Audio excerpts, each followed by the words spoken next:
সহ যেভাবে পালিয়ে গিয়েছেন, আল্লাহ তাআলার সেই বাণী সত্য বাণী, চিরন্তন বাণী, সাইহুজামুল জামউ, যত শক্তি, যত পরাশক্তি, যত সাহস, যত অস্ত্রের ঝঞ্ঝানি যা কিছু থাকুক না কেন, এই দল অবশ্যই পরাভূত হবেই। ওই দুপুর পিছনের রাস্তা দিয়ে পালিয়ে চলে যাবেন। রাতের, দিনের, দুপুরের বাড়া ভাত খাওয়ার সময়ও কারণ থাকবে না। এই ইতিহাস বাঙালি জাতি দেখেছে। তাই বিশেষ করে আলেমদের উপরে যে নির্যাতন শুরু হয়েছিল, আমরা যদি 2007 সালে আপনারা জানেন, আল্লামা খতিব ওবায়দুল হক সাহেবের নেতৃত্বে যখন সিডো অর্থাৎ নারী নীতি, আন্তর্জাতিক নারী নীতি আমাদের উপরে চাপিয়ে দিতে চেয়েছিল, উনি হুঙ্কার দিলেন। মাওলানা মহিউদ্দিন খান সাহেব সহ, মঞ্চের এই ওস্তাদ জাইনুল আবদিন সাহেব সহ সকলে সেদিন মাঠে নামা। এই প্রেক্ষাপটে মঈনুদ্দিন ফখরুদ্দিনের আমল থেকে এর পরবর্তী 2009 সালে আবার নতুন করে পিলখানা হত্যাকাণ্ড ঘটিয়ে এরপর আবার সেই নারী নীতি, আবার কোরআন বিরোধী শিক্ষানীতি যখন চাপিয়ে দেওয়ার উদ্যোগ গ্রহণ করলো তৎকালীন সেই ফ্যাসিস্ট সরকার, তখন আবার মাওলানা মহিউদ্দিন খান সাহেবের নেতৃত্বে সম্মিলিত উলামা মাশায়েখ পরিষদ 2010 সালের 1 জুলাই গঠিত হয়ে সেদিন সিদ্ধান্ত হলো এদেশে ইসলাম বিরোধী সকল অপতৎপরতার বিরুদ্ধে উলামায়ে কেরাম সবসময় মাঠে থাকবে। আপনারা জানেন 2 দিন হরতাল হয়েছিল। হরতালে আলেম উলামাদের উপরে কি নির্যাতন হয়েছিল আপনারা জানেন। 10 এবং 11 জুলাই 2011 সালে এই হরতালে এই মঞ্চের, এই মাঠের অনেক আলেম উলামা সেদিন আহত হয়েছিলেন। অনেককে কিভাবে রক্তাক্ত করা হয়েছিল সেদিনকার ইতিহাস সবার জানা রয়েছে। এরপর ধারাবাহিকভাবে আন্দোলন সংগ্রামের এক পর্যায়ে দেখা গেল যে আল্লামা সাঈদী রাহিমাহুল্লাহকে তাকে ফাঁসির অর্ডার হলো, তাকে যাবজ্জীবনের অর্ডার হলো। তখন সারা বাংলাদেশ একাকার হয়ে গেল। পল্টন ময়দানে মহাসমাবেশ ডাকলেন সম্মিলিত উলামা মাশায়েখ পরিষদ। সেখানে 144 জারি করা হলো। বলা হলো পল্টন ময়দান যেহেতু 144 পল্টন মোড়ে হবে, সেই একদিন ফজরের নামাজের পরপরই সারা দেশ থেকে আলেম ওলামা যেই নামে থেকে টপ করে অ্যারেস্ট করে 416 জন আলেম ওলামা একদিন সেই সকালেই অ্যারেস্ট হয়ে গেল। সবার মনে থাকার কথা, অনেকেই সেদিন হয়তো অ্যারেস্ট হয়েছিলেন।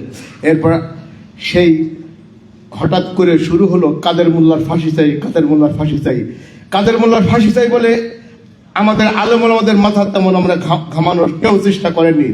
সেই মঞ্চ থেকে যখন থাবা বাবা নামে একটি ওয়েবসাইট তৈরি হলো, এই ওয়েবসাইট থেকে নবীজি সাল্লাল্লাহু আলাইহি ওয়াসাল্লাম, মা আয়েশা সিদ্দিকা বিনতে সিদ্দিক রাদিয়াল্লাহু তাআলা আনহা সহ উম্মাহাতুল মুমিনিনদের চরিত্র হরণ, তাদের উলঙ্গ ছবি হিসেবে গোটা পৃথিবীতে ছড়িয়ে দেওয়া হচ্ছিল।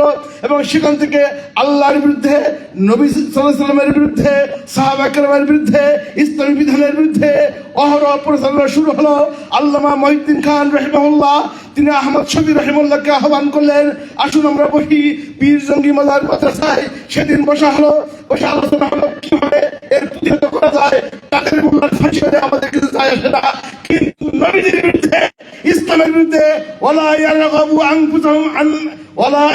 বিআনফুসিহিম আন নাফসি, নবীর চরিত্রের বিরুদ্ধে, নবীর বিরুদ্ধে, নবীর অপমানের বিরুদ্ধে কোন ইমানদার সহ্য করতে পারে না। সেদিন সেখানে বসে আলোচনা করে লাস্টে সেখানে ঢাকা রিপোর্টার্স ইউনিটে ওস্তাদ জাইনুল আবেদিন ওস্তাদ উপস্থিত আছেন। সেদিন থাবা বাবার সেই 128 পৃষ্ঠা সকলের সামনে উন্মোচিত করে সাংবাদিকগণদেরকে দেখানো হলো আমরা এর প্রতিবাদে মাঠে নামতে চাই। এক পর্যায়ে এদের সকল পলিটিক্যাল পার্টির অনেকেই কিন্তু আবার যে সেই শাহবাগে যে 1 মিনিটের বোবা সংস্কৃতি তারা হাত উঁচু করে একাকার হয়ে গেলেন। তাদেরকে বলা হলো এ দেশকে, দেশের স্বাধীনতাকে, দেশের সার্বভৌমত্বকে, দেশের ইসলামকে যারা বিকিয়ে দিতে চায় তাদের সাথে একাকার হবেন না। তারপরও আলেম ওলামা মাঠে নেমে এক পর্যায়ে হেফাজতে ইসলাম গঠন হলো। হেফাজতে ইসলাম 4 এপ্রিল থেকে 5 পর্যন্ত সারা দেশে কিভাবে সম্মেলন করে সকলকে একত্রিত করে ঢাকার সমস্ত পরিবেশ দ্বারে অবস্থান করার কথা ছিল। অজানা কারণে প্রশাসন হঠাৎ করে টেলিভিশনের প্রচার শুরু হয়ে গেল যে মহাসমাবেশ হবে সামনে চত্বরে। আমরা পলাতক সেই বেনজির তিনি কিন্তু তার কাছে বারবার আমরা আহমদ আলী কাসিম ভাই উপস্থিত আছেন রুমেতে, তার অফিসে হাতে পাওয়া যেতাম হুজুরদেরকে একটা প্রোগ্রাম করার সুযোগ দিন, অনুমতি দিলেন। বাইতুল মুকাররম সেদিন রক্তাক্ত করা হলো, বুট পরিচয় দিয়ে এই বেনজিরের নেতৃত্বে কিভাবে বাইতুল মুকাররম রক্তাক্ত করা হলো, আমরা উস্তাদ জয়নুল আবেদিনের ছাত্র, আমরা মিছিলে টিয়ার সেল মেরে আমাদের ছাত্র সেদিন শহীদ হয়ে গেল। সেই শহীদ হলো উস্তাদ জয়নুল আবেদিন, একটা রুমের মধ্যে তাকে সবাই এইভাবে টেনে হিসেবে নিয়ে কিভাবে সবাই পালিয়েছিলেন, আত্মগোপন করেছিলেন, সবার জানা আছে। মামলা হলো সকল আলেম ওলামাদের বিরুদ্ধে একদিন 28টি মামলা। আলহামদুলিল্লাহ, মাওলানা আহমদুল্লাহ সাহেব রহিমাহুল্লাহ, মাওলানা মহিউদ্দিন খান, মাওলানা ইসহাক, আব্দুল্লাহ বিন নিজামী সহ শীর্ষ আলেমদের বিরুদ্ধে মামলা হয়ে গেল। পুলিশ গুলি করলো, আর মামলা হলো আলেম ওলামাদের বিরুদ্ধে। এই মামলার যখন জামিন নেওয়ার জন্য হাইকোর্টে যাওয়া হলো, আহমদুল্লাহ আশরাফ সাহেব লাঠি ভর দিয়ে আরেকজনের কান্দে দাঁড় হয়ে গেছেন। মাওলানা মহিউদ্দিন খান রহিমাহুল্লাহ আমার ঘাড়ে এক হাত, উস্তাদ জয়নুল আবেদিনের ঘাড়ে এক হাত বলে দাঁড়িয়ে গেলেন। ব্যারিস্টার সারা মাহবুব বললেন, হুজুর আপনারা বসেন। মাওলানা আহমদুল্লাহ সাহেব এইভাবে লাঠি থামা দিয়ে বললেন, আমরা পুলিশ মেরেছি, আমরা বলবো না। এই 28টি মামলা একদিনের জামিন হয়ে গেল। এই যে ইতিহাস, গোলামে কেরাম এইভাবে মাঠে ছিলেন। 13 সালে হেফাজতের উপরে কি ক্যারেক্টার হয়েছে সবাই জানেন।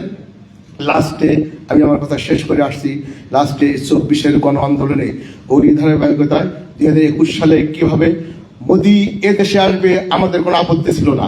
একজন রাষ্ট্রীয় মেহমান আসবেন, ওলামায়ে কেরাম সকলে হুঙ্কার দিলেন। সর্বশেষ মহাসমাবেশ হলো বাইতুল মুকাররমের সামনে, মোদি তুমি দেশে আসো। কিন্তু দিল্লিতে যে মুসলমানদের রক্ত সিনাত চলছে, মুসলমানদের রক্তের হোলি খেলা হচ্ছে, তুমি মুসলমানদের রক্ত বন্ধ করে বাংলাদেশে আসো, মেহমানকে আমরা রিসিভ করবো।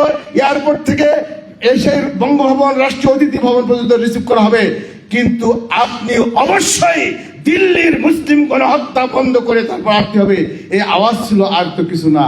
কিন্তু অজানা কারণে সেদিন এদিকে বাইতুল মুকাররম, ওদিকে হাটাদারি, এদিকে ব্রাহ্মণবাড়িয়া, একদিন কত ভাই শাহাদাত বরণ করেছেন, তার সব ইতিহাস আপনার কাছে জানা আছে।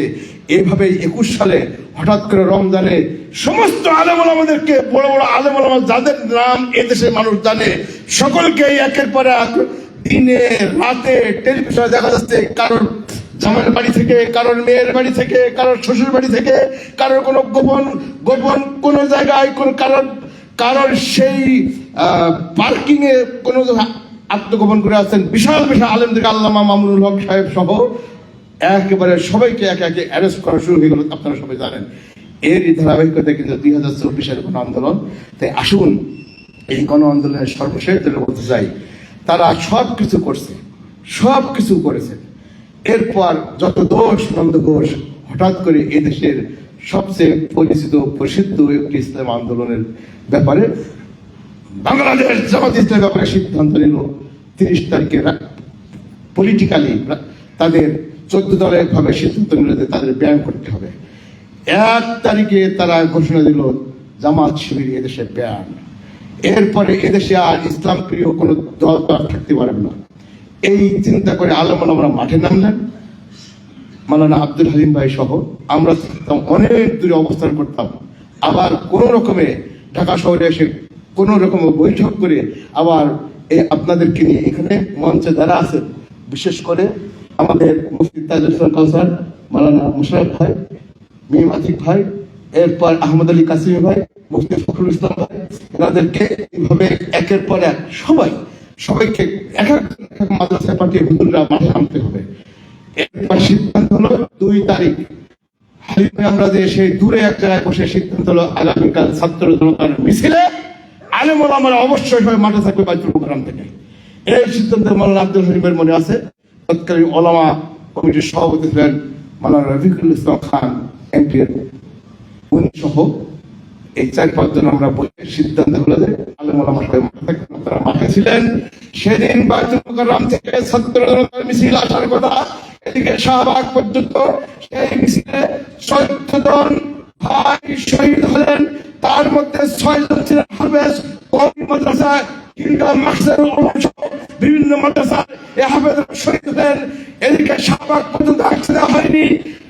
প্রেস ক্লাবের সামনে রণক্ষেত্র হয়ে গেল ছাত্র জনতা আলেম ওলামা। ওই দিন সর্বপ্রথম যে 6 জন, যে 5 জন ভাই স্লোগান দিয়ে উঠলেন, তারা ছিলেন আলেম ওলামা। সেই 3 তারিখে সিদ্ধান্ত হলো 42 পিক আপ করে আমাদের এখানে মন্ত্রেস্তার পত্র আছে, এই 43টি পিক আপে তারা বিস্কুট আর পানি নিয়ে পুলিশ, বিডিআর, আর্মি সকলে বাধা দেয়, আবার সিগন্যাল দেয়, এদিকে ওদিকে ঘুরে। এই খালেদ সাইফুল্লাহ বক্সি ইনি কিন্তু সেদিন এই পিক আপ নিয়ে আমার মনে আছে কারণ বাজার থেকে শুরু করে উল্টা দিকে যে সেদিক থেকে আবার আমাকে বারবার মেসেজ দিচ্ছেন, আমাকে আর্মিরা সরিয়ে দেয়, আরেক আর্মি আরেক দিকে ঘুরিয়ে দেয়। এইভাবে করে করে গোটা ঢাকা শহরের বিশেষ করে লুৎফুর রহমান ভাই, ফখরুদ্দিন আহমদ ভাই সবাই মিলে বিভিন্ন স্পটে স্পটে কেউ স্লোগান দেয়, কেউ বিস্কুট বিলি করে। এই করতে করতে সিদ্ধান্ত ছিল একের পর এক এইভাবে আন্দোলন সংগ্রাম চলতে থাকবে। এইভাবে আমরা চালিয়ে দেবো, ময়দান থেকে উঠবো না, যে যেখানে থাকেন ময়দানে থাকতে হবে সকালে। এইভাবে থেকে থেকে আলহামদুলিল্লাহ 3 তারিখ গেল, 4 তারিখে একই ঘটনা, 4 তারিখে রাতে সব নেট বন্ধ। এরপর বিপ্লব কিন্তু পরের দিন ভোর রাতে আলহামদুলিল্লাহ আবার আমাদের হুজুররা সকল মার্কাজে দিয়ে ঘুরলেন। ফজরের পর ফরিদাবাদ মাদ্রাসা, তামিরুল বিলাদ মাদ্রাসা ছাত্ররা পোস্তগোলা ব্রিজ থেকে যাত্রাবাড়ি পর্যন্ত মানব প্রাচীর রচনা করলেন। এদিকে যাত্রাবাড়ি থেকে সেদিকে সাইনবোর্ড পর্যন্ত মানব প্রাচীর, এদিকে উত্তরা, এদিকে গাবতলী, সকল প্রবেশ দ্বারে শুধু মানুষ প্রতিহত আর প্রতিহত। পুলিশ, বিডিআর, আর্মি যত গুলি করো পারো, যত পারো গুলি করো। সিদ্ধান্ত ছিল 11টার মধ্যে ঢাকা শহরে অচল করে দিয়ে গণভবন দেওয়া। আলহামদুলিল্লাহ 11টা বাজে নেই, 10:30টার মধ্যে আপনারা দেখেন গোটা ঢাকা শহরে একাকার হয়ে গেছে। আসুন এই বাহিনীকে, এই শক্তিকে, উলামায়ে কেরামের এই আন্দোলনকে যুগে যুগে কেউ ফিরে রাখতে পারেনি, ভবিষ্যতে পারবে না ইনশাআল্লাহ তাআলা। আজকের উলামাদের এই সমাবেশ থেকে আল্লাহর কাছে সাহায্য চাই, এই দেশকে ফ্যাসিস্ট মুক্ত, অপরাধ মুক্ত, দুর্নীতি মুক্ত, ভবিষ্যতে আর কোন ফ্যাসিস্ট শক্তি নতুন করে মাথা চালা দিয়ে বাংলাদেশকে প্রশ্নবিদ্ধ করতে না পারে, এবং কোনদিন কোন আলেম ওলামা পীর মাশায়েখদেরকে ডান্ডা বেড়ি পরানোর সাহস না পায়। আল্লাহর কাছে সে সাহায্য চাই। নাসরুম মিনাল্লাহি ওয়া ফাতহুন করিব। আসসালামু আলাইকুম ওয়া রাহমাতুল্লাহি ওয়া বারাকাতুহু।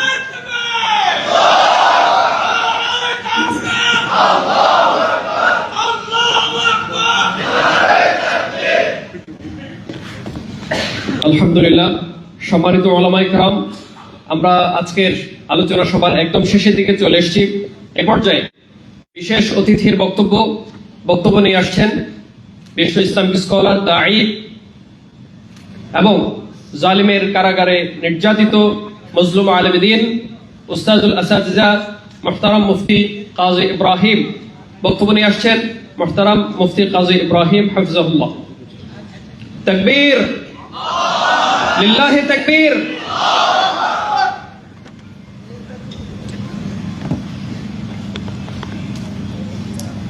আসসালামু আলাইকুম ওয়া রাহমাতুল্লাহি ওয়া বারাকাতুহু। আলহামদুলিল্লাহি ওয়া কাফা ওয়া সালামুন আলা ইবাদিহিল্লাযীনা ইসতাফা ওয়া বা'দ। ভূমিকা ছাড়াই কথা বলবো। অগ্নি ছড়া জুলাইকে যদি কোরআনিক লেন্স দিয়ে দেখি তাহলে 5টি জিনিস সেখানে দেখতে পাই। একটি হলো তাবদীলুল করন, 2 তাকসীরুস সাওয়াদ, 3 আল কিতাবুল হাদি, 4 আস-সাইফুন নাসির, 5 নাসরুম মিনাল্লাহ। সেদিন 5টি মহা সৌভাগ্যের রহমতি বাতাস, ফল্গু ধারা এই অসহায় বাংলাদেশের কুফরি শক্তির ঘেরাওতে বন্দী বাংলাদেশের উপরে আল্লাহ তাআলা দিয়েছিলেন। সম্মানিত উলামায়ে কেরাম, সুসময় লাগে। ফি আইয়ামিন নাহিসাত, দুর্ভাগ্যের দিনে সৌভাগ্যের দরজা খোলে না। 1924-এ তুরস্কের খেলাফত পতনের পরে 1 শতাব্দী পরে সেটা আবার তাজদিদ হওয়ার কথা। 1924 বাংলার জমিনে সেই রুদ্ধ খেলাফতের দুয়ার আল্লাহ রাব্বুল আলামিন তার অনন্ত করুণায় খুলে দিয়েছিলেন। আলহামদুলিল্লাহ, এটা হলো তাবদীলুল করন। শতাব্দীর পরিবর্তন, শতাব্দীর পরিবর্তন ফ্যাসিস্ট দালালদেরকে বাংলাদেশ থেকে বিতাড়িত করেছে। সাদ্দাদের মতো এক পা দিয়েছে, আরেক পা দেবে। এই সময় মালাকুল মউত বললেন, থামুন, আপনার সময় নেই। এই ঘটনাই হয়েছিল সেদিন। তারপরে অগ্নিঝরা জুলাই আমাদের সাফল্যের দ্বিতীয় বৃহত্তম বিষয় ছিল তাকসিরুস সাওয়াত, গণবিস্ফোরণ। গোটা বাংলাদেশ যেন বাংলাদেশ যুদ্ধে সেদিন অংশ নিয়েছিল। বাংলাদেশের শিশু, কিশোর, তরুণ, তরুণী, বৃদ্ধ, বৃদ্ধা সবাই মিলে এমন এক গণবিস্ফোরণ তৈরি করেছিল যেটা বিজয়ের জন্য একটি পূর্ব শর্ত ছিল। চেঙ্গিস খানের বিশাল বাহিনীর সাথে পারা যেত না, কারণ লক্ষ লক্ষ আর্মি নিয়ে সে আক্রমণ করত, যার কোনো জনকুল কিরানার নেই। সে তাকসিরে সাওয়াত একটা রণকৌশল, আমাদের সামনে এটাও লাগবে। 3 নম্বর, আমাদের অগ্নিঝরা জুলাইকে সাফল্যমণ্ডিত করেছিল আল কিতাবুল হাদি ওয়াস সাইফুন নাসির। 3 আর 4 ওলামাদের কোরআন আর সেনাবাহিনীর অস্ত্র সেদিন এক কাতারে এসে দাঁড়িয়েছিল, আমরা দেখেছিলাম। আপনাদের মনে থাকার কথা, শেষ পর্যায়ে যদি সেনাবাহিনী সহযোগিতায় তাদের হাতিয়ার আমাদের দিকে, আমাদের পক্ষ থেকে তাক না করত, তাহলে দুরূহ ব্যাপার ছিল। লা বুদ্দা লিদ্দীন মিন কিতাবিন ইয়াহদি ওয়াস সাইফিন ইয়ানসুর। সাহাবায়ে কেরাম অর্ধ পৃথিবী জয় করেছেন হেদায়েতকারী কোরআন আর বিজয় দানকারী তলোয়ারের জোরে। সেই 5 আগস্ট হেদায়েত দানকারী হাফেজ উলামা মাশায়েখদের বুকের কোরআন বাংলাদেশ সেনাবাহিনীর হাতিয়ার গর্জে উঠেছিল একসাথে। সেটা অন্যতম বিজয়ের কারণ ছিল। আমাদের মনে রাখতে হবে, এর উপরে সর্বোপরি সেদিন নারায়ে তাকবীর বলে এদেশের জেনজি প্রজন্ম, শিশু, কিশোর, তরুণ, তরুণীরা যেভাবে আল্লাহতে আত্মসমর্পিত হয়েছিল, আল্লাহ তার আরশে আজিমের উপর থেকে যেই বাংলাদেশের 4 মাস ঘেরাও বেঈমান দিয়ে শুধু আকাশের দিকটা খোলা, তিনি আকাশ থেকে সেদিন সাড়া দিয়েছিলেন আমাদের সে বিনয়ী ডাকে। আল্লাহ, আপনাকে সেজন্য শুকরিয়া জানাই।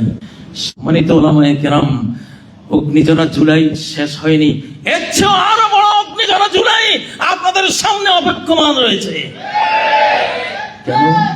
ইতিহাস বলে, কোন দেশীয় শক্তি যখন বিদেশের সাথে ষড়যন্ত্রে গাঁটছড়া বাঁধে, তখন সেখানে আক্রমণ আসে। ক্লাইভের সাথে যখন মীর জাফর, যখন শেঠ, এরা গাঁটছড়া বেঁধেছিল, আক্রমণ হয়েছিল। যখন মীর সাদেক, টিপু সুলতানের মন্ত্রী মীর সাদেক যখন ক্লাইভদের সাথে গাঁটছড়া বেঁধেছিল, টিপু সুলতান আক্রান্ত হয়েছিলেন। বাগদাদের ইবনুল আলকামি নাসিরউদ্দিন তুসি যখন হালাকু খানের সাথে ষড়যন্ত্রে একাত্ম হয়েছিল, তখন বাগদাদ আক্রান্ত হয়ে 18 লক্ষ মুসলিম জাহানের পরিচালকরা সেদিন নিহত হয়েছিলেন। এবার আবার সেই ইবনুল আলকামিরা, সেই মীর সাদেকরা, মীর জাফররা আবার শত্রুর সাথে গাঁটছড়া বেঁধে আছে। অতএব একটা আক্রমণ যে আসবে 99.99% এর আশঙ্কা রয়েছে, কোনো সন্দেহ নেই। অতএব সাবধান থাকুন। আল্লাহ তাআলা যে 5টি কারণে সাহায্য করেছেন, যে 5টি জিনিস দিয়ে সাহায্য করেছেন, সেই 5টি জিনিস আবার চাই। নারায়ে তাকবীর, নারায়ে তাকবীর। উলামা মাশায়েখ, মুক্ত বাংলাদেশ, ভারতীয় দালাল মুক্ত বাংলাদেশ। আসসালামু আলাইকুম ওয়া রাহমাতুল্লাহ।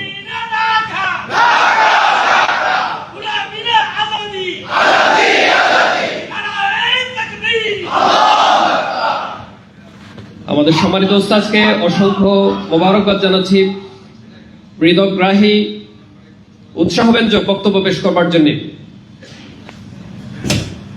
ঢাকা উত্তর এর সম্ভাব্য মেয়র প্রার্থী মোহাম্মদ সেলিম উদ্দিনের পক্ষ থেকে একটা ঘোষণা, উনি এখানে আসতে চেয়েছেন, আপনাদেরকে সালাম পৌঁছিয়েছেন, একটা ঘোষণা দিতে বলেছেন। সেটা হচ্ছে ঢাকা উত্তরের 26টি থানা, 52টা ওয়ার্ডে প্রায় 1 লক্ষ হাফেজদেরকে নিয়ে 45 লক্ষ টাকা পুরস্কার দেয়া হবে। একটা জাতীয় একটা খুব বিশ্বমানের হিফজুল কোরআন প্রতিযোগিতা অনুষ্ঠিত হতে যাচ্ছে। সেখানে আপনারা যদি কেউ শিক্ষক থাকেন, কোনো হিফজখানার সাথে কোনোভাবে জড়িত থাকেন, কোনো একটি মাদ্রাসাও যেন বাদ না পড়ে, সবাই যেন অংশগ্রহণ করে। মাদ্রাসা পর্যায়ে রয়েছে ৩,২৮২টা পুরস্কার, এছাড়াও অন্যান্য আর 9টা মাদ্রাসার জন্য আমরা দিচ্ছি ওখানে 9টা ফ্রিজ, এবং 30 জন শিক্ষকের জন্য অত্যন্ত সম্মাননা দেওয়া হবে। এবং এই প্রোগ্রামটির ফিনাল অনুষ্ঠিত হবে ইতে চীন মৈত্রী সম্মেলন কেন্দ্রে। ঘোষণাটি পেলেন, অসংখ্য ধন্যবাদ। সম্মানিত উপস্থিতি, এ পর্যায়ে আমরা বক্তব্য শুনব। আজকের আলোচনা সভা সম্মানিত বিশেষ অতিথি, কেন্দ্রীয় ওলামা কমিটির সম্মানিত সভাপতি, তালিমুল কোরআন ফাউন্ডেশনের সম্মানিত সেক্রেটারি মোহতারাম মাওলানা আব্দুল হালিম বক্তব্য নিয়ে আসছেন। মোহতারাম মাওলানা আব্দুল হালিম।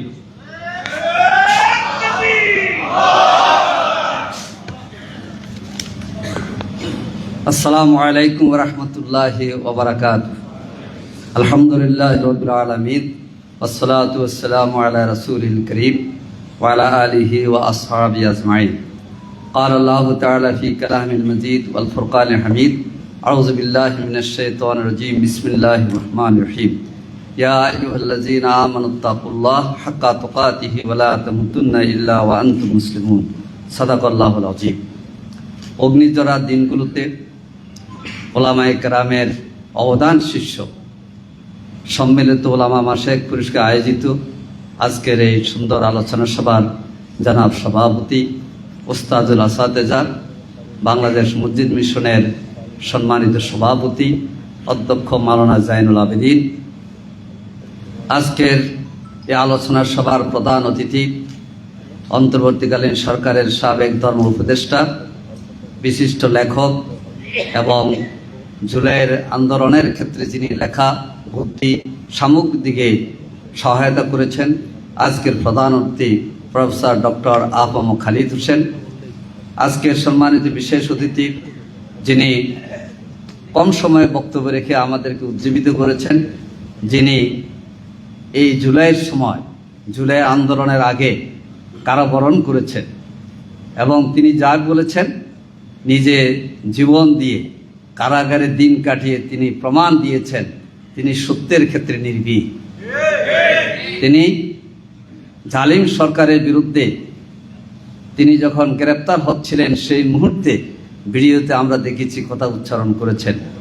মুফতি ইব্রাহিম সাহেব, অন্যান্য সম্মানিত শ্রদ্ধেয় এবং সম্মানিত শ্রদ্ধেয় ওলামায়ে কেরাম উপস্থিত, আজকের আলোচনা সভার সম্মানিত ভাই বন্ধুগণ, সাংবাদিক ভাইয়েরা, আজকের এই আলোচনা সভায় আমরা শ্রদ্ধাভরে স্মরণ করছি শহীদ আবু সাইদ সহ, তামির মিল্লাতের শহীদ আলিফ সহ, এবং সবচেয়ে যে আমাদেরকে আরো বেশি কাঁদিয়েছে শহীদ আগস্ট উত্তরাতে শহীদ হয়েছিল, যার মা রোকেয়া বেগম এখন সংসদ সদস্য। তার মা সেদিন সংসদে বলেছিল, আমার ইব্রাহিমকে যখন আমি দেখেছি হসপিটালে তখন তার শরীরে 1 ফোঁটা রক্ত ছিল। শহীদ মুক্ত ইব্রাহিম সহ ওলামায়ে কেরামের মধ্যে যারা জীবন দিয়েছেন, মাদ্রাসা ছাত্র যারা জীবন দিয়েছেন, তাদের সকলকে, যাদের ত্যাগের বিনিময় এই জুলাই বিপ্লব আল্লাহ তাআলা আমাদেরকে বিজয়ের পথে এগিয়ে নেওয়ার তৌফিক দান করেছেন। ডক্টর খলিল রহমান মাদানী বলেছে, আমরা প্রতিদিন ঘুমানোর শুনে রাত্রে চিন্তা করতাম যে বছরে কি জেলখানায় যাব না ক্রস ফায়ারে চলে যাব। এইভাবে পুরো 1 সপ্তাহ রফিউল ইসলাম খান ভাই সহ আমরা 7-8 জন প্রতিদিন ফজরের সময় এক জায়গায় একত্রিত হতাম, কিন্তু আমরা মনে করতাম না যে আমরা কে কখন বাঁচবো আর জীবিত থাকবো, সেটা মনে করি। এবং বিশেষ করে 31 তারিখ যখন সিদ্ধান্ত হয়ে গেছে নিষিদ্ধের, 1 তারিখ থেকে আমরা সবাই মনে করেছি যে জীবন মৃত্যুর ফয়সালা আল্লাহর হাতে, যতক্ষণ বেঁচে থাকবো ততক্ষণ আমরা দায়িত্ব পালন করে যাব। তা আল্লাহ তাআলা জালেমদের সে ষড়যন্ত্র রুখে দিয়ে জুলাইয়ের শহীদদের রক্তের বিনিময় ওলামায়ে কেরামের জন্য এই পথকে উন্মুক্ত করেছেন, আলহামদুলিল্লাহ। আজকে কিছু ব্যক্তিকে স্মরণ না করলে হবে না। এই সম্মিলিত ওলামা মাশায়েখ পরিষদের যিনি নেতৃত্ব দিয়ে আমাদের পৃষ্ঠপোষকতা দিয়েছেন মাওলানা মহিউদ্দিন খান রাহিমাহুল্লাহ, যিনি আপনাদের মনে করতে হবে যে জুলাই এই বিপ্লবের সূচনা, এই যে জালিম সরকারকে আমরা তাড়িয়েছি 2006 সালে 28 অক্টোবর থেকে আধিপত্যবাদ এবং সাম্রাজ্যবাদের শক্তির সহায়তা তারা ক্ষমতায় এসেছিল। তখন থেকে ষড়যন্ত্র শুরু হয়েছে। এই ষড়যন্ত্রের শিকার হয়ে জীবন দিয়েছেন মুফতি ফজলুল হক আমিনী রাহিমাহুল্লাহ। কি বলেন? এই সময় আমরা তার সাথে সাক্ষাৎ করতে গিয়েছিলাম। উনি কিন্তু ঘরবন্দি ছিলেন। আজকে আমার আলোচনায় অনেক ওলামায়ে কেরামের নাম আসবে যারা অতীতে আমাদেরকে ভিন্নভাবে চিত্রিত করেছেন, কিন্তু আমরা তাদেরকে সম্মানের চোখে দেখেছি। এখনো আমরা তাদেরকে সম্মানের সাথে, শ্রদ্ধার সাথে স্মরণ করি, বরণ করি। মুফতি ফজলুল হক আমিনী জেলখানা থেকে বের হওয়ার পর আমির জামাত বলেছেন যে আপনি যাবেন। আমি সে লালবাগের ওখানে গিয়েছিলাম এবং মাওলানা আব্দুল লতিফ নিজামী জেলখানা থেকে বের হওয়ার পর আমির সাহেব বলেছেন আগে আমার ওখানে নিয়ে আসবেন। ওখানে গিয়েছি। মাওলানা আব্দুল লতিফ নিজামী তিনি 20 দলীয় জোটেরও নেতা ছিলেন, কিন্তু আমার কাছে প্রতীয়মান হয়েছে তিনি একনিষ্ঠ এবং মুখলেস পর্যায়ের নেতা ছিলেন। অনেক মামলায় তিনি জর্জরিত ছিলেন। আমরা স্মরণ করতে চাই যিনি হেফাজতের নেতৃত্ব দিয়েছেন, প্রতিষ্ঠা করেছেন মুফতি আহমদ শফি রাহিমাহুল্লাহকে, যার নেতৃত্বে শাহবাগে যে গণজাগরণের নামে ইমান এবং দেশ বিরোধী বিধ্বংসী কাজ শুরু হয়েছিল, এবং সেখানে মাওলানা খলিল বলেছেন যারা ব্লগার ছিল তারা রাসূল, ইসলাম, কোরআনের বিরুদ্ধে, দেশের বিরুদ্ধে তারা বিভিন্ন ধরনের জিনিস নিয়ে এসেছিল যেটা আমাদের ইমানের বিরুদ্ধে, রাসূলের বিরুদ্ধে, কোরআনের বিরুদ্ধে, সুন্নাহর বিরুদ্ধে, ইসলামের বিরুদ্ধে। তখনই হাটহাজারী থেকে আল্লামা আহমদ শফি এবং জুনায়েদ বাবুনগরীর নেতৃত্বে হেফাজত ইসলাম গঠিত হয় এবং প্রথম 4 এপ্রিল 2013 সালে সমাবেশ হয় শাপলা চত্বরে। এর 1 মাস পরে 5ই মে শাপলা চত্বরে আবার গণজামায়াতের ঘোষণা দেওয়া হয়েছে। আল্লামা বাবুনগরী তিনি গ্রেপ্তার হয়েছেন, রিমান্ডে অত্যাচারিত হয়ে তিনি ঢাকা এই যে শাহবাগের ডাভিদ হসপিটালে তিনি চিকিৎসাধীন ছিলেন। আল্লামা বাবুনগরীর যে কষ্ট পেয়ে রিমান্ডে তিনি দুনিয়া ত্যাগ করেছেন, আজকে যারা প্রতিবাদ দিচ্ছেন আল্লামা জুনায়েদ বাবুনগরীর কথা কি আপনাদের মনে আছে? তার কাছে তো আমরা গিয়েছি। আমাদের বর্তমান আমির জামাত দেখা করেছেন, তিনি বর্তমান আমির জামাতের সাথে দেখা করেছেন। এই ছিল তখনকার নেতৃত্বে যারা ছিলেন কওমি আলেম এবং নেতা, তাদের সাথে আমাদের যোগাযোগ, সম্পর্ক, তাল্লুক। সম্মানিত ভাই বন্ধুগণ, 5ই মে শাপলা চত্বর হত্যাকাণ্ড হয়েছে, আমরা নিন্দা করেছি। নিন্দা করি নেই শুধু, শাপলা হত্যাকাণ্ডের প্রতিটি পরিবারের কাছে আমরা সহায়তা পৌঁছানোর জন্য চেষ্টা করেছি।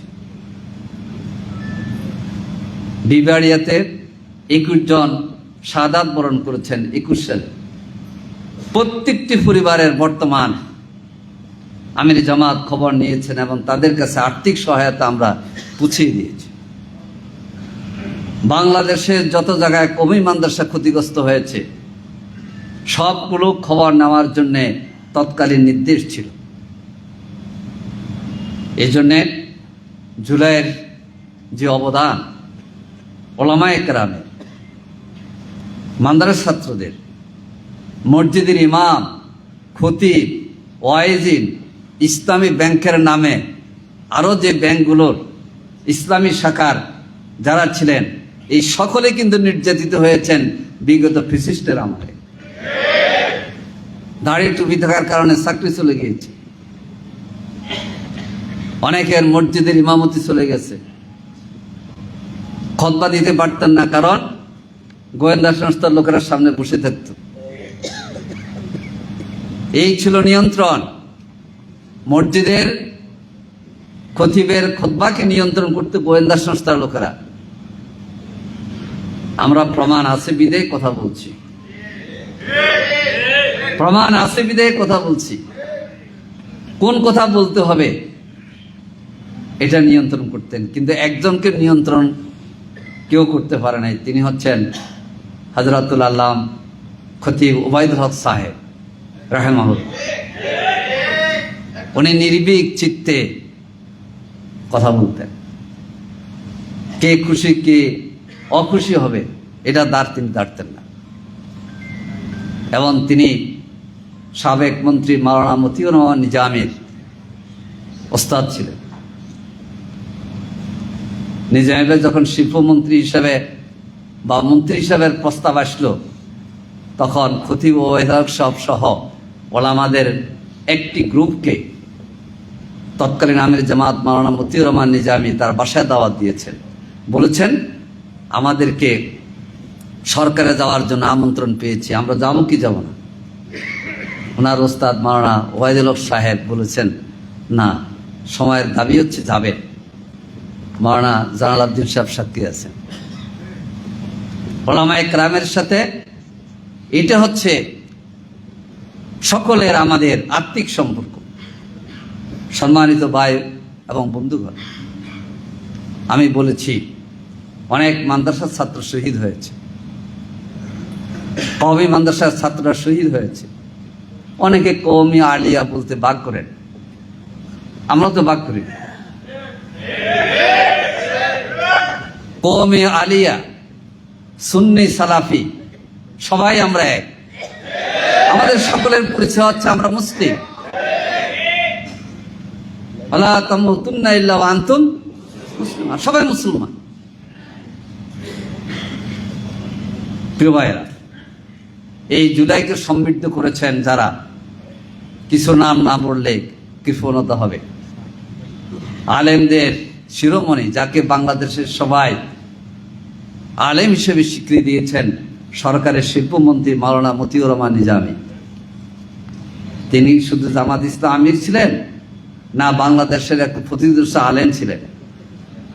তিনি তো ফেকা গ্রুপের ঢাকা আলিয়া মাদ্রাসা থেকে বোর্ড অ্যাসিস্ট্যান্ট করেছেন এবং ঢাকা বিশ্ববিদ্যালয়ের ছাত্র ছিলেন। 1969 সালে শহীদ আসাদের সালাতে জানাজার ইমামতি করেছিলেন মাওলানা মতিউর রহমান নিজামী। মাওলানা আবুল কালাম মোহাম্মদ ইউসুফ রাহিমাহুল্লাহ শাইখুল হাদিস, উনি তুমসরের ছাত্র থেকে আরম্ভ করে উনি তো শাইখুল হাদিস। হ্যাঁ, তিনি জামাত ইসলামী নায়েবে আমির ছিলেন। শুধু এটা পরিচয়, তিনি মধ্যপ্রাচ্যের ওস্তাদ আবুল কালাম মোহাম্মদ ইউসুফ নামে পরিচিত ছিলেন। তাহলে তাকে কেন আওয়ামী লীগ গ্রেফতার করলো? তাকে কেন জেলখানা জীবন দিতে হলো? আমি আজকে শুকরিয়া জানাই, তার জানাজার ইমামতি করার জন্যে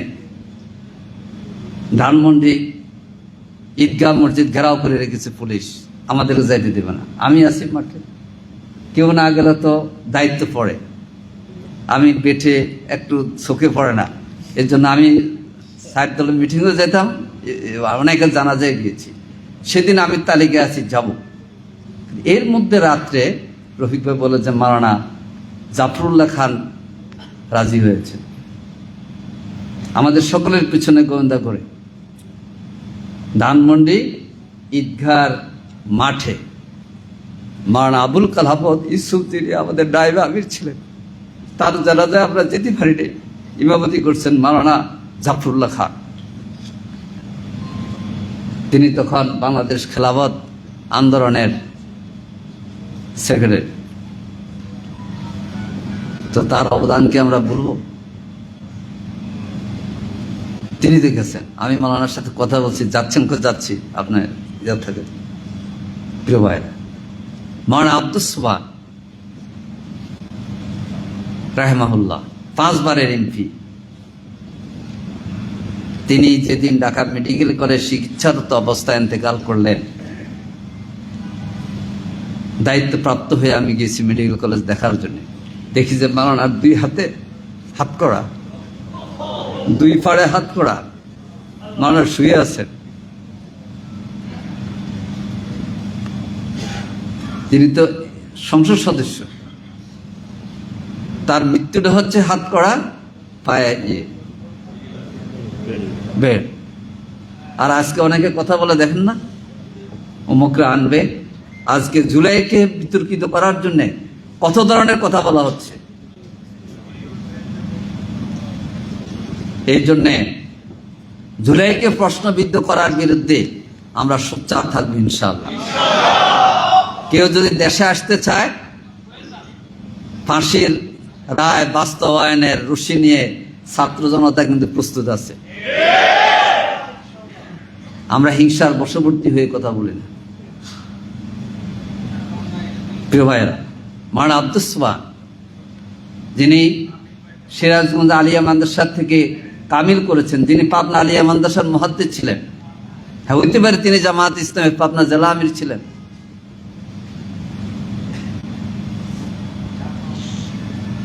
এরপর হচ্ছে আল্লামা দেলাওয়ার হোসেন সাইদি। আজকে যারা বিভিন্নভাবে কথা বলে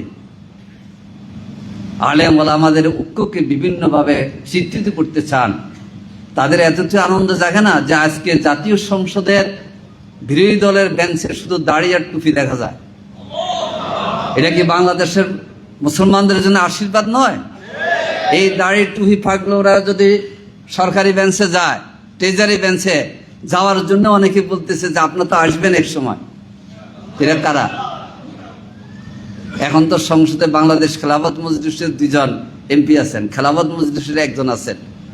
সামনে ইনশাআল্লাহ 300 জনের মধ্যে সংখ্যাগরিষ্ঠতা নিয়ে আমরা যাব। কি বলেন? ইনশাআল্লাহ। আল্লামা দেলাওয়ার হোসেন সাইদি 15 বছর 1 মাস জেল কেটেছেন। অনেক প্রলোভন গিয়েছিল, আমি এত কথা এখন বলবো না। এবং তাকে ফাঁসি দেওয়ার জন্য প্রথম টার্গেট ছিল, কিন্তু ওই যে কারণে কেলেঙ্কারি, এই কারণে উনারটা পিছাইছে। আলহামদুলিল্লাহ, উলামায়ে কেরামের দোয়ায় তিনি 15 বছর জেলে ছিলেন। তিনি শুকিয়ে গিয়েছিলেন। তাকে 2 হাত উঁচু একখানা খাট দেওয়ার জন্য আমরা আইনি লড়াই করেছিলাম, কিন্তু সরকার ওনাকে উঁচুতে শোয়ার ব্যবস্থা না করে উনি কিন্তু মেঝেতে থাকতে থাকতে ওনার কোমর কিন্তু কষ্ট পেয়েছে। তা আল্লামা সাইদির যে অবদান, এটা আলেম ওলামাদের অবদান নয়? অবদান। সর্বশেষ বলবো, যিনি একটি আলিয়া মাদ্রাসার প্রিন্সিপাল ছিলেন এবং যিনি মেম্বার থেকে এমপি, অধ্যক্ষ আব্দুল খালেক মন্ডল। প্রতিবারে তিনি সাতক্ষীরা জেলার আমির ছিলেন। তিনি মেম্বার থেকে এমপি আর শিক্ষক থেকে প্রিন্সিপাল। সাতক্ষীরা মাদ্রাসার নামটা কি না? আগরদাড়ি আলিয়া মাদ্রাসার প্রিন্সিপাল। আলহামদুলিল্লাহ, জানাজা গিয়েছিলাম। অনেক মানুষ, পুলিশ সেদিন রাস্তা ছেড়ে দিয়েছে। উনি শেষবারে জেলে গিয়ে বলছেন, প্রিন্সিপাল হলাম, এমপি হলাম, হাফেজ কোরআন হয়নি, জেলে যায় হাফেজ কোরআন হয়েছে। অধ্যক্ষ আব্দুল খালেক মন্ডল। প্রিয় ভাইরা, এই জন্যে এই দেশের কমি বলেন, আলিয়া বলেন, হেফাজত বলেন আর জামাত বলেন, দিন কায়েমের ক্ষেত্রে আন আকিমুদ্দিন ওয়ালা তাতাফাররাকু ফি, এখানে হেফাজত জামাত কোনোটা আনা যাবে না। আনতে হবে আমি মুমিন, আমি মুসলমান, আমি মুমিন, আমি মুসলমান। কাতিলুহুম হাত্তা লা তাকুনা ফিতনা ওয়া ইয়াকুনা আদ-দীনু কুল্লুহু লিল্লাহ ওয়াতাসিমু বিল্লাহি ওয়াতাসিমু বিহাবলিল্লাহি জামিআ ওয়া লা তাতাফাররাকু। আমি আপনাদের কাছে বলতে চাই, আজকে যারা বিভিন্নভাবে, কেন আজকে আলেম ওলামাদের মধ্যে সংসদ সদস্য হয়ে ডানপন্থার উত্থান, মানে আমরা বামপন্থীরা বলবে ডানপন্থার কি উত্থান, ডানপন্থার উত্থান নিয়ে বামপন্থীরা চিন্তিত, আধিপত্যবাদী ভারত চিন্তিত, কিন্তু আমাদের দেশের ওলামায়ে কেরাম এখন একতলাপ শুরু করে দিয়েছে।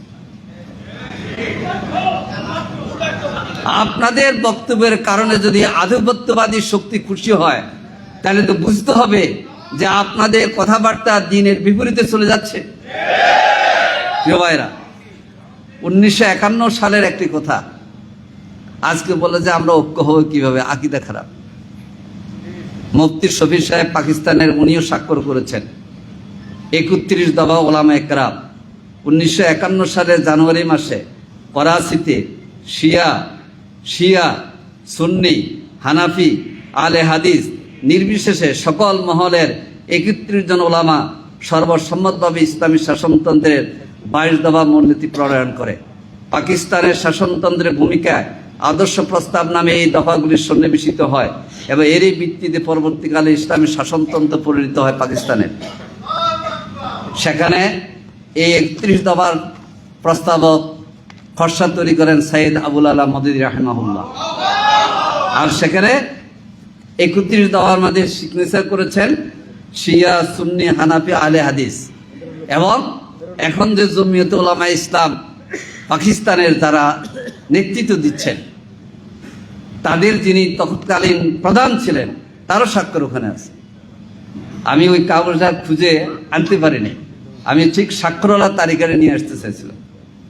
আর আজকে বাংলাদেশে যখন দাড়ি টুপি ওলাদের, পাগড়ি ওলাদের উত্থান, আমি যখন দাড়ি টুপি পাগড়ি মাথায় একজন লোককে দেখি, তখন বুক মিলাতে পায়ে ধরতে আমার শ্রদ্ধা জাগিয়ে ওঠে। এত আমার ইমান, আমার আবেগ দাড়ি টুপি এবং পাগড়ির প্রতি। আর আপনারা অবলীলা কমে একজন দাড়ি টুপি পাগড়ি ওরাকে পতুয়ার নামে বা কথার নামে ইসলাম থেকে খারিজ করে দিচ্ছেন, এটা কি আমরা চাই? আসুন, জুলাইয়ের উত্থান ছিল বিভাজনের বিরুদ্ধে, জুলাইয়ের উত্থান ছিল ঐক্যবদ্ধ বাংলাদেশ। জুলাইয়ের চেতনা হচ্ছে আমরা সবাই মিলে বাংলাদেশ গড়ব, কোন আধিপত্যবাদী শক্তির কাছে আমরা মাথা নত। সকল বিশ্বাসের মানুষ এখানে থাকবে, কিন্তু কোন বিশ্বাসের মানুষ কারো বিশ্বাসের উপরে আঘাত করবে না। সবাই আমরা বিশ্বাস নিয়ে থাকবো, কিন্তু আমার ইমানের বিরুদ্ধে যদি কথা বলে আমি প্রতিবাদ করব। আসুন, জুলাইয়ের চেতনাকে ধারণ করে আমাদের ওলামায়ে কেরাম অতীতে যেভাবে আমাদেরকে ঐক্যবদ্ধ হওয়ার কথা শিখিয়েছেন, আমি আপনাকে পছন্দ নাও করতে পারি কোনো কোনো ক্ষেত্রে, কিন্তু দিন তো আমার পছন্দ, টুপি তো আমার পছন্দ, পাগড়ি তো আমার পছন্দ, পাঞ্জাবি তো আমার পছন্দ, তাহলে অসুবিধা কি? আল্লাহ তাআলা আমাদেরকে এই জুলাইয়ের অভ্যুত্থানের শহীদদেরকে কবুল করুন। আমরা জুলাইয়ের বিশেষ করে মাদ্রাসার ছাত্র যাদের ক্ষেত্রে এখনো আমরা ভালো ভূমিকা নিতে পারিনি, একটি কথা বলে শেষ করব। আমাদের প্রধান অতিথি সে বিষয়টা জানেন। জুলাইয়ের অভ্যুত্থানে যারা শহীদ হয়েছে, এই পর্যন্ত 800-র উপরে শহীদের বিস্তারিত বিবরণ দিয়ে বই প্রকাশ করা হয়েছে, জানেন আপনারা? তো যারা প্রকাশ করছে তাদেরকে তো খারিজ করে দিতেছে, আর কে করছে?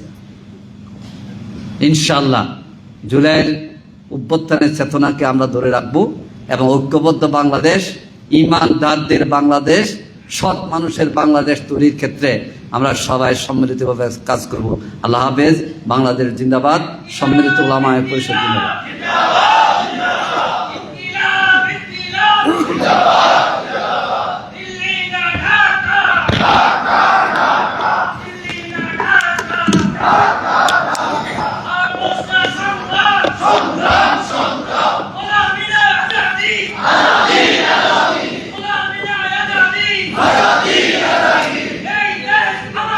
সম্মানিত হাজিরিন, অনেক অনেক মোবারকবাদ জানাচ্ছি আজকের আলোচনা সভার সম্মানিত বিশেষ অতিথিকে মূল্যবান বক্তব্য পেশ করবার জন্য এবং পুরো ফেসিবাদের আমলে আলেমগণের ওলামায়ে কেরামের বিভিন্ন ঘরানার কওমি আলিয়া থেকে শুরু করে সকল শ্রেণী পেশার আলেমগণের অবদান তিনি তুলে ধরেছেন। এজন্য আমরা ওনাকে মোবারকবাদ জানাচ্ছি, জাযাহুল্লাহ খায়রাল জাযা। সম্মানিত উপস্থিতি, এ পর্যায়ে আমরা প্রধান অতিথির বক্তব্য শুনব। প্রধান অতিথির বক্তব্য নিয়ে আসছেন গণপ্রজাতন্ত্রী বাংলাদেশ সরকারের সম্মানিত সাবেক ধর্ম উপদেষ্টা, বিশিষ্ট আলেমে দ্বীন, শিক্ষাবিদ, গবেষক প্রফেসর ডক্টর আফম খালিদ হোসেন। বক্তব্য নিয়ে আসছেন প্রফেসর ডক্টর আফম খালিদ হোসেন, হাফিজাহুল্লাহ। ফালিয়াতাফাদ্দাল মাশকুরা। বিসমিল্লাহির রহমানির রহিম। নাহমাদুহু ওয়া নুসাল্লি আলা রাসূলিল কারীম। সম্মিলিত মশাইখ পরিষদের ব্যবস্থাপনায় আয়োজিত আজকের মনজ্ঞ আলোচনা সভার মহতরম সভাপতি উস্তাজুল সাদেজা হযরত মাওলানা জৈনুল আবেদিন সাহেব হাফিজাল্লাহ তাআলা আযজা ওয়াজাল, বিজ্ঞ আলোচকবৃন্দ, অতিথিবৃন্দ, হযরত ওলামায়ে, আমি অত্যন্ত অভিনিবেশ সহকারে প্রতিটি বক্তার বক্তব্য শুনেছি। জুলাই বিপ্লবে, জুলাই অভ্যুত্থানে এদেশের আলেম ওলামা যেভাবে আন্দোলনে সম্পৃক্ত ছিলেন, শাহাদত বরণ করেছেন, বুকের তাজা রক্ত ঢেলে দিয়েছেন, তা ইতিহাসে সোনালী অক্ষরে লেখা থাকবে। কেবল জুলাই আন্দোলনে নয়, এর আগে থেকেও বাংলাদেশে যখনই কোনো ফিতনা, কোনো ফাসাদ মাথাছাড়া দিয়ে উঠেছে, তলাবা ওলামা মাঠে নেমে তার প্রতিবাদ করেছেন এবং ব্রাহ্মণবাড়িয়া রাজপথ হাফেজদের রক্তে রঞ্জিত হয়েছে। আমি আশাবাদী আগামী দিনেও যদি বাংলাদেশে কোনো ফিতনা, উম্মতের বিরুদ্ধে কোনো ফিতনা মাথাছাড়া দিয়ে ওঠে, ওলামায়ে কেরাম, কওমি আলেম, আলিয়া তরিকার আলেমরা আবারও তারা শাহাদতের নজরানা দিতে প্রস্তুত আছে। এবং আজকের যে সাংবিধানিক ধারাবাহিকতা, কনস্টিটিউশনাল কন্টিনিউটি, এটা জুলাই বিপ্লবের কারণে সম্ভব হয়েছে। এবং আমরা যারা দায়িত্ব নিয়েছি 8 আগস্ট রাতে, তখন দেশের সরকার নাই, প্রাইম মিনিস্টার নাই, সংসদ নাই, পার্লামেন্ট ডিসলভ, সুপ্রিম কোর্টের 107 ধারা 106 ধারা মতে একটা ইন্টারিম গভর্নমেন্ট করার জন্য রাষ্ট্রপতি, মহামান্য রাষ্ট্রপতি অনুমোদন চেয়েছেন, অনুমোদন পাওয়া গেল। আমরা যে সময় দায়িত্ব নিলাম, ঢাকাতে ট্রাফিক নাই, স্কুলের ছেলে মেয়েরা ট্রাফিকের দায়িত্ব পালন করেছে, থানা আগুনে জ্বলে ছাই হয়ে গেছে, এই মুহূর্তে পুলিশ নাই। এই মুহূর্তে আমরা দায়িত্ব নিয়েছি, 18 মাস আমরা রাত দিন পরিশ্রম করেছি। আমাদের গাড়িতে রাষ্ট্রীয় পতাকা ছিল, কিন্তু ক্ষমতার যে স্বাদ, এটা আমরা অনুভব করতে পারি না আমাদের দায়িত্বের চাপে। আমি নির্বাচনের আগে আমার একটা জটিল অপারেশন হয়েছে থাইল্যান্ডের ব্যাংককে। আমি এসে প্রফেসর ইউনুস সাহেব বললেন যে তোমাকে সিলেট যেতে হবে। আমি মাঝরত পেশ করতে পারতাম। আমি চিন্তা করলাম যে সময় আগামী দিনে কঠিন হবে আমাদের জন্য। আমি সুনামগঞ্জ, হবিগঞ্জ, মৌলভীবাজারে এই হানা ভোটের পক্ষে মিটিং করেছি জেলা প্রশাসনের সহযোগিতায়। এবং এই জুলাই বিপ্লবে যারা প্রাণ হারিয়েছেন, আমি অনেকের কবর জিয়ারত করতে গেছি। একজনের মুখ নাই, নাক থেকে এটা নাই। ঢাকা হসপিটালে আমি থাকতে গেছি, দেখতে গেছি, অনুদান দিয়েছি। আমরা তাকে রাশিয়া পাঠিয়েছি, সিঙ্গাপুর পাঠিয়েছি। আমি থাইল্যান্ড থাকতে আমাদের হাই কমিশনার আমাকে বললেন, স্যার আপনারা যে ছেলেটা পাঠিয়েছেন ও মারা গেছে, তো আমরা কি দেখতে যাবো? যাবো। আমি গেছি মর্গে। যেহেতু বেশি দিন থাকতে হয়েছে, তাকে আমরা আরেকটা হসপিটালে ভর্তি করেছি। মর্গের ভিতরে যাই, তার লাশ দেখলাম, তার জন্য মোনাজাত করলাম। বাইরে এসে তার মা বোনের সাথে কথা বললাম যে তোমার ছেলে, আপনার ছেলে কি করতেন? বললো আমার ছেলে হাফেজে কোরআন, বাড়ি নোয়াখালী। কিছুদিন মাদ্রাসায় পড়ার পরে ওই সেলাইয়ের কাজ করতো, টেলারিংয়ের কাজ করতো। যেহেতু বুকে কোরআন আছে, মাদ্রাসায় পড়ছে, এই আন্দোলনে সে ঘরে বসে থাকতে পারে না, চট্টগ্রামে সে গুলি খেয়েছে। এগুলো আমরা দেখেছি। আমরা দায়িত্ব পালনকালীন 133টা আমরা অর্ডিন্যান্স চালু করেছি, জারি করেছি রাষ্ট্রপতির অনুমোদন ক্রমে। বর্তমান গভর্নমেন্ট ক্ষমতায় আসার পরে 98টা পুরোপুরি তারা আইনে পরিণত করেছে, 35টা করে নাই। এর মধ্যে কি করে নাই? গুম কমিশন তারা বাস্তবায়ন করে নাই, মানবাধিকার কমিশন করে নাই, বিচার বিভাগের স্বাধীনতা, সেপারেশন অফ জুডিশিয়ারি করে নাই। এখন আগের মতো যদি হয়, আইন মন্ত্রণালয় থেকে যে অর্ডার আসবে সেটাই কোর্ট মানবে, এরকম হয়ে গেলে তো আর আইনের শাসন হলো না। অতএব আজকের এই দিনে আমাদের শপথ নিতে হবে, জুলাইয়ের চেতনা আমরা এই দেশে বাস্তবায়ন করে ছাড়বো ইনশাআল্লাহ। শহীদের রক্ত, আল্লাহর ওলিদের চোখের পানি কোনোদিন ব্যর্থ হয় না, এটা আমাদের মনে রাখতে হবে। এবং আজকে আমি সবসময় ঐক্যের ডাক দিয়েছি, ঐক্যের। আমি একথা বারবার বলেছি, আগামী 50 বছর এই সুযোগ নাও আসতে পারে, আমরা ঐক্যবদ্ধ হই, ঐক্যই শক্তি। আমার কেন মনে হয় আজকে যখন আমরা কাদা ছুটাছুটি দেখি, আমাদের ভাইয়েরা যখন একে অপরের বিরুদ্ধে আমরা বিশুদ্ধার করতে দেখি, আমার মনে মনে, আমি ইতিহাসের ছাত্র, আমার অনার্স এম এ পিএইচডি হিস্ট্রির উপরে। আজ থেকে 150 বছর আগে ভারতের ব্রিটিশ বিরোধী আন্দোলনের অন্যতম পুরুদা নেতা শেখ ওলিদ আল্লামা মাহমুদুল হাসান রহমতুল্লাহ বলেছেন, अगर समंदर की तह में 2 मछलियां लड़ रही हो तो यकीनन उसके पसे-पोश ইহুদি का हाथ होगा। সমুদ্রের 30 হাত পানির নিচে যদি দুটা মাছ লড়াই করে, উপর থেকে যদি তুমি দেখো, বুঝি নিবা এর পিছনেও ষড়যন্ত্র আছে। আমার মনে হচ্ছে তৃতীয় কোনো শক্তি এখানে মাঠে খেলতে নেমেছে কিনা, এটা আমাদের মনে রাখতে হবে। এবং পানি ঘোলা করতে পারলে মাছ ধরা সহজ। To catch fish in trouble water আমাদের সচেতন থাকতে হবে। আমরা ইনশাআল্লাহ পানিকে গোলা করতে দেব না। হোক না আপনি এক দল, আমি এক দল, জায়েদ এক দল, আমার এক দল, আমরা যার যার দলের ভিতরে আমরা থাকবো, যার যার কর্মসূচি আমরা পালন করব। কিন্তু জাতি, মিল্লত, দেশের প্রয়োজনে রাজপথে আমরা হাত মিলাবো, বুক মিলাবো। এবং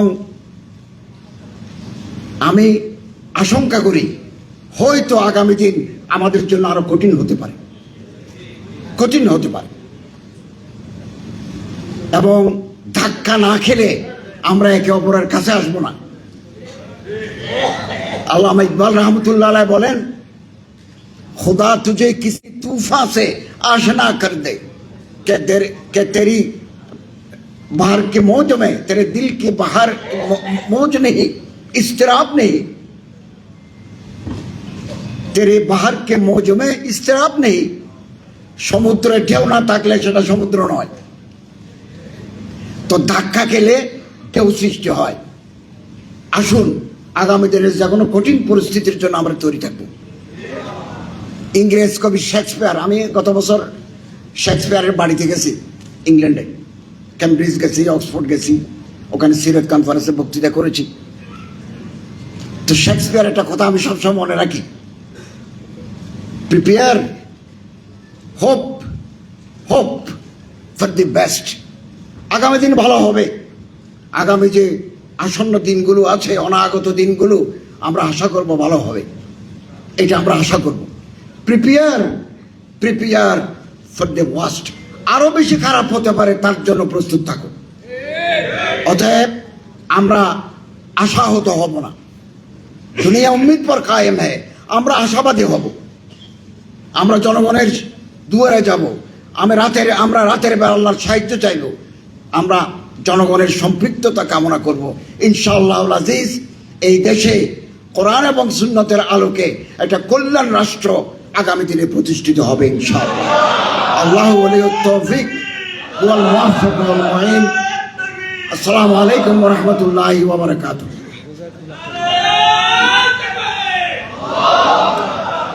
জাযাকাল্লাহ খাইরান। আমরা অসংখ্য মোবারকবাদ জানাচ্ছি অত্যন্ত জ্ঞান গর্ভ, গুরুত্বপূর্ণ, শিক্ষণীয় নসিহা পেশ করবার জন্য আমাদের সম্মানিত প্রধান অতিথিকে, যিনি গণপ্রজাতন্ত্রী বাংলাদেশ সরকারের সম্মানিত ধর্ম উপদেষ্টা হিসেবে সফলভাবে দায়িত্ব পালন করেছেন অন্তর্বর্তীকালীন সরকার আমলে। আমরা ওনার জন্য দোয়া করে তিনি আল্লাহ তাআলা ওনাকে ওনার এই সুন্দর কর্মের জন্য, উৎসবব্যঞ্জক কর্মের জন্য এবং আলেমদের সফল প্রতিনিধিত্ব করবার জন্য আল্লাহ তাআলা যেন ওনার উত্তম জাযা দান করেন। সম্মানিত সুধী মণ্ডলী, সম্মানিত জাতির শ্রেষ্ঠ সন্তান ওয়ারাসাতুল আম্বিয়া, এ পর্যায়ে আমরা সভাপতির বক্তব্য শুনব। সভাপতির বক্তব্য পরিবেশন করবেন বাংলাদেশের অসংখ্য আলেম ওলামার উস্তাজ। তিনি বাংলাদেশ মসজিদ মিশনের দীর্ঘকাল জুড়ে সফলভাবে সভাপতির দায়িত্ব পালন করে আসছেন, ওলামায়ে কেরামের নেতৃত্ব দিয়ে আসছেন। ফ্যাসিবাদের পূর্ণ আমলেই তিনি আলেমদের সাথে সমন্বয় করা, নেতৃত্ব করেছেন। আমরা মোহতারাম অতিথিকে, আজকের সম্মানিত সভাপতিকে সমাপনী বক্তব্য পেশ করবার জন্য বিশেষ অনুরোধ করছি। السلام عليكم ورحمة الله وبركاته. إن الحمد لله والصلاة والسلام على رسول الله وبعد. أعوذ بالله من الشيطان الرجيم. بسم الله الرحمن الرحيم. وأما بنعمة ربك فحدث. آمنت بالله. আজকের এই ঐতিহাসিক সম্মেলনের শুধু উলামায়ে কেরামদেরকে নিয়ে এই সম্মেলন, সুতরাং একক আলেম যারা ইমামতের দায়িত্ব পালন করছেন তাদেরকে নিয়ে সম্মেলন হচ্ছে। এই জন্য আল্লাহ শুকরিয়া আদায় করছি যে আল্লাহ তাআলা তৌফিক দিয়েছেন আমাদেরকে।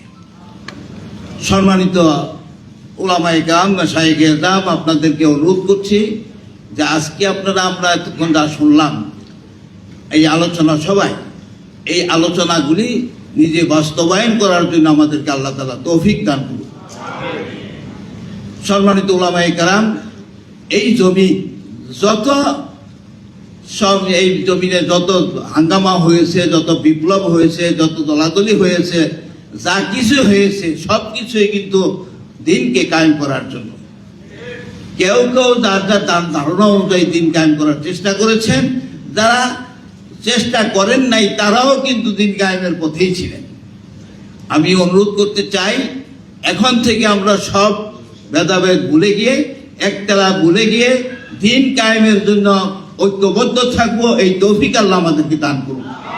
আমাদের পূর্ব উত্তরসূরি যারা আছে তাদেরকে এতদিন আমরা চিন্তা করতাম যে কাদের কাছে রেখে যাব।